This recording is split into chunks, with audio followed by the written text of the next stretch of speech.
Now let's see how our mind thinks. For this, I'll give you a quick task.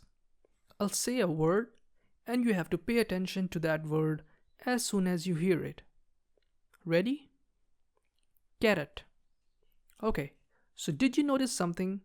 When you heard the word carrot, you thought of carrot, isn't it? Let's try that again with another word.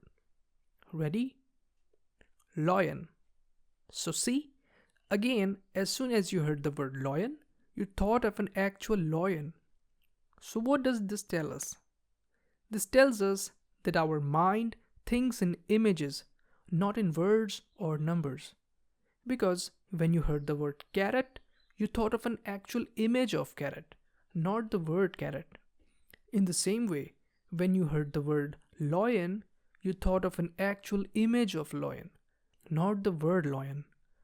So we see that our mind thinks in images and visuals. And let me tell you one special feature of our mind. Our mind can remember images and visuals more than text and numbers. And to understand that better, let's take an example of a movie. Almost everyone watches movies, so you must have seen one. So you can take your favorite movie as an example, or any other movie that you like. But here we'll take the movie Titanic, as it's quite popular. Now, most of us saw this movie a long time ago, as it was released before 2000. Now when we think of this movie today, we remember the images and visuals, like how the actor and actress looked in the movie. We remember how big was the ship.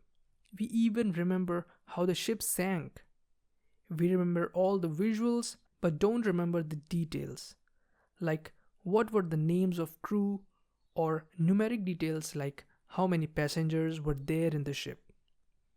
Another great example is your own house. You know how your house looks. You know where are the stairs. If someone asked you what's the color of your room, then you would able to tell them correctly, even if you're sitting in your friend's house in another country. But if someone asked you what's the width and height of your room, then you might not remember it, even if you knew. Because we know our mind thinks in images, not in text or numbers. So when we listen to these tiny details like name, height, width, how tall a person is, how much a person weighs, we don't intentionally create images in our mind of these tiny details. But for other details like color of room or which side your bed is positioned in your room, our mind automatically create images. Hence we remember them for a very long time, even forever.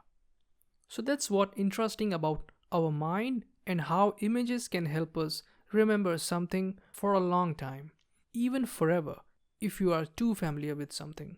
And you guessed right, we'll be taking the help of images to remember the meaning of new words.